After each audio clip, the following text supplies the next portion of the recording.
Simon has been granted tentative bail by the Biafra District Court in Lahti, Finland, meaning he may soon leave Kilmakoski Correctional Center and reunite with his family. His former lawyer, Ekpa, resigned unexpectedly from his case just 5 days before the bail decision, after representing him since November last year. A new lawyer, Govt, known in Finland for his aggressive and decisive legal approach, took over Simon's case and pushed hard for a fair and speedy trial. Govt objected to the delay in Simon's trial, which had been moved from May to June, and demanded bail due to the prolonged detention without trial. The Finnish court granted bail despite the serious charges, which is unusual in Finland, suggesting some of the more serious allegations may have been dropped. Govt questioned Nigeria's ability to extradite Simon, stating it's unclear whether Nigeria has completed the necessary legal paperwork for extradition. Simon has been under intense investigation by Finnish police and security agencies for the past 2 weeks, originally in preparation for the now-delayed May trial. The bail is seen as a legal and psychological victory, possibly reducing Simon's charges to incitement only, and giving him a chance to recover emotionally and plan his defense. Simon's political status in Finland remains complicated. Though previously disowned by the National Coalition Party, his name still appears in their political database. USB movement leaders held a strategic meeting, including the Deputy Prime Minister and 40 regional governors, to discuss policies and developments that affect USB citizens. Today, I want to share with you one of the most significant developments to emerge from the Finnish legal system this week, centered on a man named Simon. For the past 2 weeks, Simon has been under intense questioning by the Finnish police and the Finnish security service inside Kilmakoski Correctional Center, a high-security facility located just outside the city of Lahti. This morning, the Biafra District Court in Lahti granted Simon tentative bail, a decision that could reshape his legal journey and finally reunite him with his family after months of uncertainty.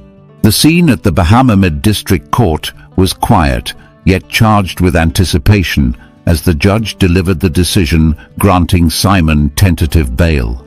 I could almost feel Simon's relief as the gavel came down, freeing him, at least for now, from the confines of Kilmakoski Correctional Center. Tentative bail in Finland is exceedingly rare, especially for someone facing serious allegations, but in Simon's case, the court appeared to acknowledge the length of his pre-trial detention and the impending delay of his trial date. Later this week, or perhaps early next week, Simon is expected to walk out of the correctional center and into the arms of his loved ones. Just 5 days ago, Simon's original legal representative, Advocate Ekpa, submitted an unexpected letter of resignation. Advocate Ekpa had stood by Simon's side since November of last year, guiding him through every hearing and challenge. His departure so close to the crucial bail decision took many observers by surprise.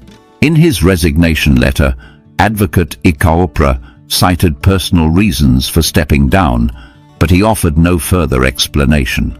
For Simon, this meant immediate uncertainty. His trusted counsel was suddenly gone, and the clock was ticking toward his rescheduled trial. Almost as soon as Advocate Ekpa stepped away, Simon's new legal advocate, Attorney Govt, assumed responsibility for the case. Attorney Govt carries a reputation in Finland for an aggressive yet principled approach. He has earned respect for taking on difficult cases and pushing firmly for his clients' rights.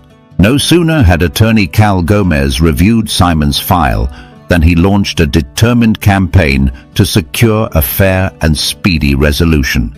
His first move was to challenge the decision to push Simon's trial back from May to June, insisting that prolonged detention without trial violated Simon's basic rights under Finnish law and the European Convention on Human Rights. The court's decision to delay the trial had come as a shock to many, including Attorney Govt. The initial trial date of May had been set several weeks ago, and both Simon and his original counsel had prepared accordingly. Then, just days before the hearing, the Paimio District Court issued a brief announcement moving the trial to June. The reason given was a crowded docket and the need for additional time to review the complex evidence. To Simon's supporters, though, it felt like an unnecessary postponement. Attorney Cal Gomez argued that this delay left Simon in limbo, held at Kilmacoski Correctional Center without a clear end in sight. At the bail hearing today, Attorney Cal Gomez emphasized that Simon had already spent more time in detention than most suspects accused of similar offenses in Finland. He pointed out that Finnish pre-trial detention is meant to be an exception rather than the rule, reserved only for those who pose a clear flight risk or threat to public safety. With Simon's family ties firmly established in Lahti and no record of violence, Attorney Cal Gomez made a compelling case that Simon was neither a flight risk nor a danger to the public. He asked the Bahamamed District Court to consider granting bail with strict conditions, requirements for regular check-ins, travel limitations, and electronic monitoring if necessary, instead of keeping Simon locked away for another month. The Bahamamed District Court ultimately agreed, granting Simon tentative bail under conditions that will require him to surrender his passport, report in daily to the local police station, and remain within the Lahti region until his trial. The court's decision surprised many legal experts in Finland, where serious charges typically preclude bail. These serious charges originally included incitement and potentially more severe allegations, but today's ruling suggests that some charges may have been dropped or reduced. It is possible that the prosecution elected to focus only on the incitement count, viewing that as the strongest case, and allowing the other allegations to fall away. After the bail decision, Attorney Cal Gomez remarked that this ruling marked both a legal and psychological victory for Simon.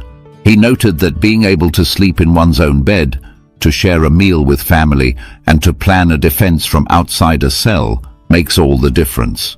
For Simon, this is more than just freedom pending trial, Attorney Cal Gomez said. It is a chance to regain his strength, to strategize with his new legal team, and to face the future with hope. I could imagine the relief washing over Simon as he heard those words, knowing that his children and spouse would soon be by his side again. Yet beneath the relief lies a tangle of international legal questions, most notably the question of extradition. Simon's case originated from allegations that prompted demands for his return to Nigeria. Back in January of this year, the federal government of the Federal Republic of Nigeria announced that it had completed the necessary legal processes to request Simon's extradition. Government spokespeople assured the public that they had sent formal requests, evidence, arrest warrants, and all required supporting documents to Helsinki through diplomatic channels. Today, however, Attorney Cal Gomez cast doubt on whether those documents had actually cleared every hurdle. He told reporters that to his knowledge, the Finnish authorities had not yet received, or at least not yet fully processed, the extradition paperwork. Under Finnish law and the terms of the 1961 Finnish-Nigerian extradition treaty, the requesting country must submit a complete case file, translated into Finnish or English, along with certified copies of arrest warrants and judicial decisions establishing probable cause. If any part of that package is missing, Finnish courts cannot move forward. Attorney Cal Gomez said he was still investigating whether Nigeria had fulfilled all its obligations under the treaty. This uncertainty stands in stark contrast to the January announcement from the government of the Federal Republic of Nigeria. At that time, a statement issued by the Attorney General of the Federation proudly declared that the Nigerian government had done everything necessary to ensure Simon's prompt return. That statement was made public in Abuja and carried widely in the Nigerian press. Today, those conflicting accounts leave Simon's supporters and detractors alike puzzled. Should they trust the words of the Nigerian officials who spoke in January, or the observations of Attorney Cal Gomez now? Nobody can say for sure yet. Meanwhile, the Finnish police and the Finnish security service have continued their investigation into Simon's alleged activities. Over the past 2 weeks, officers have interviewed Simon multiple times, reviewed his digital devices, and gathered witness statements. All of this work was supposed to feed directly into the original May trial, but now it will be part of a June proceeding instead. Each interview, each seized document, and every digital record could play a critical role in determining whether Simon's actions rise to the level of criminal incitement under Finnish law. For Simon himself, the last few days have been a whirlwind. Imagine being held in a maximum security wing of Kilmakoski Correctional Center, cut off from your family, waiting for the date of your trial to arrive. Then, suddenly, your longtime lawyer steps aside, a new advocate takes over, and within days the court sets you free, albeit under strict conditions. Psychologically, the impact of release on bail cannot be overstated. Human beings are not well suited to endure lengthy periods in isolation, especially when the outcome of their situation remains unknown. Now Simon will be able to sit down with attorney Cal Gomez and his legal team in a comfortable meeting room instead of behind a glass window at the correctional center.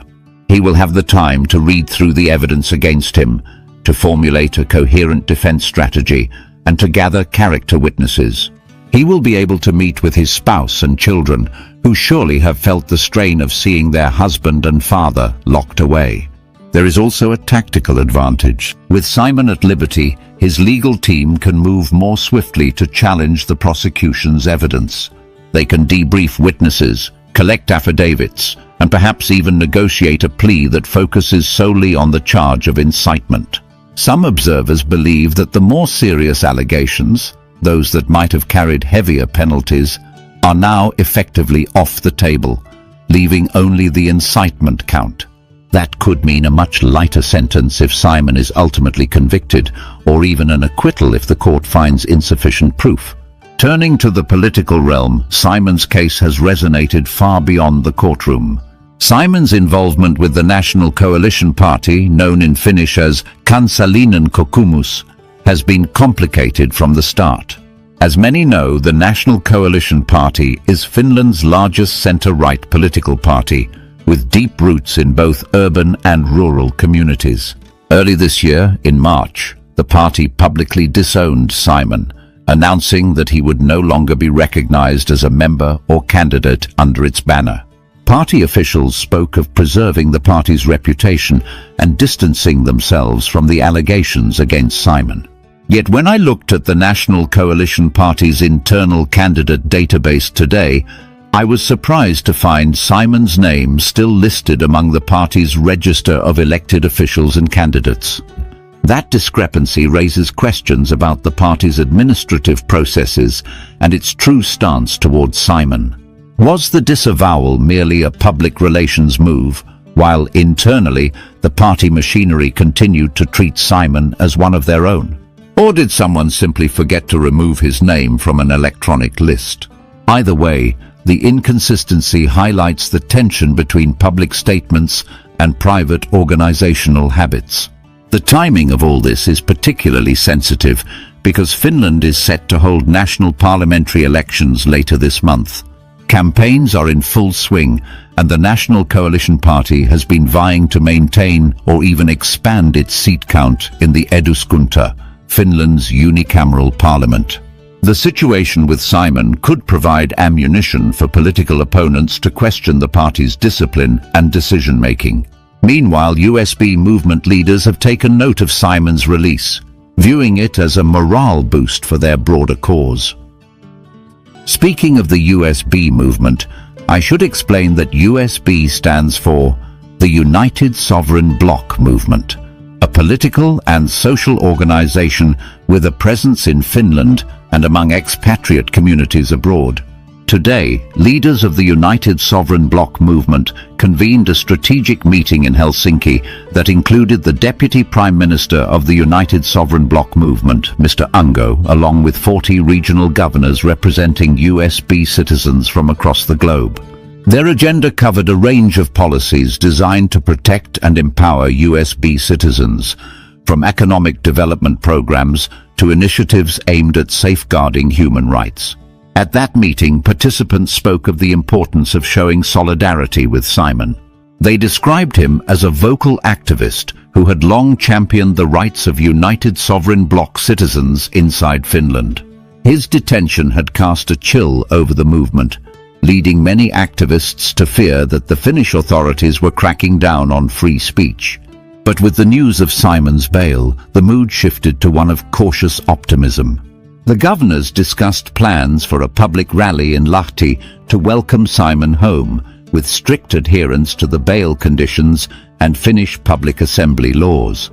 I could sense the energy in the room as the USB regional governors shared their visions for the future.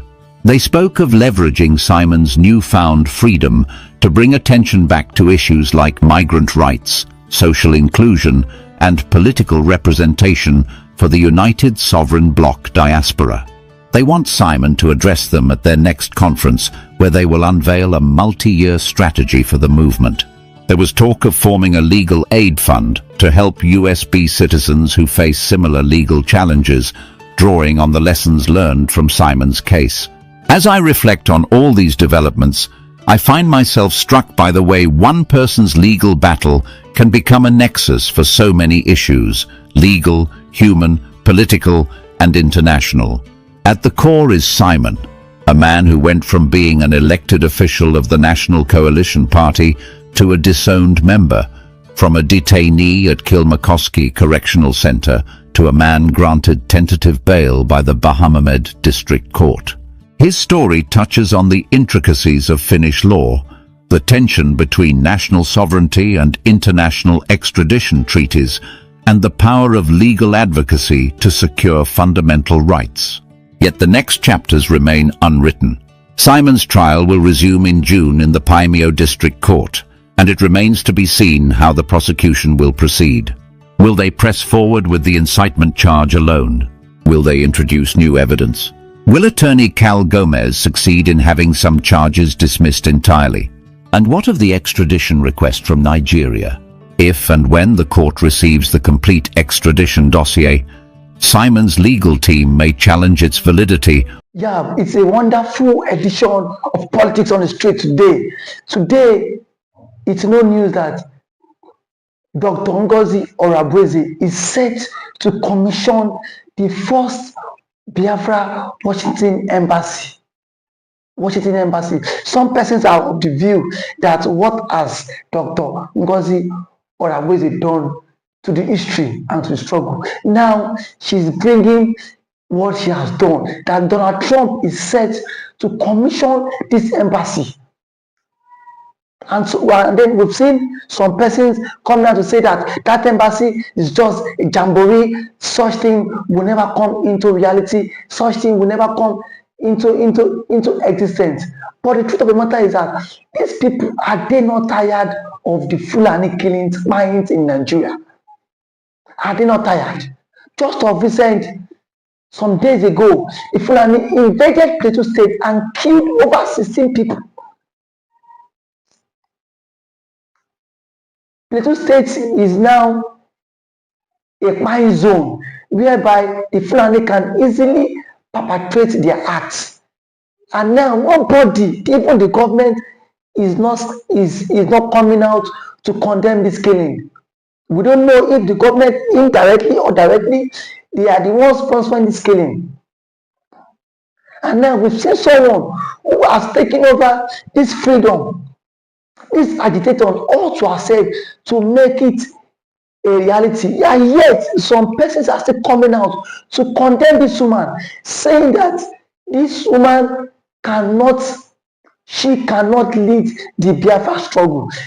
Then tell me, who is then fit to lead the struggle? Now that Simon Ekpa has been given some restrictions of social media, and now we've seen someone who has come out of our own free will to lead this struggle. And some Igbo leaders are saying that will not become a reality. What does the Ohaneze Indigo really want? What does the Igbo's elders who have been bribed by this government, what do they really want? They want everybody in the entire race to be wiped out so that nobody can come out and speak about the illegal mines in the southeast, where army, where we've seen some identified persons being killed on a daily basis. And now nobody is coming out to condemn the killing. And yet Dr. Ngozi Orakwe is making moves. And yet we've seen leaders, the Igbo leaders, coming out to condemn that move. The truth of the matter is, the enemy of a man is within his household. And we've seen that those who are against the biafra struggles are not even outsiders. They are mostly people, even from the Igbo race. When Dr. Ngozi Orakwe announced that they are set to commission the Washington DC Biafran embassy, and that it will be done by the US President Donald J. Trump. We've seen Bianca Ojukwu tweets saying it is a lie from the pit of hell. Why don't you wait until that becomes a reality? Why can't you wait until it becomes a reality? The same people that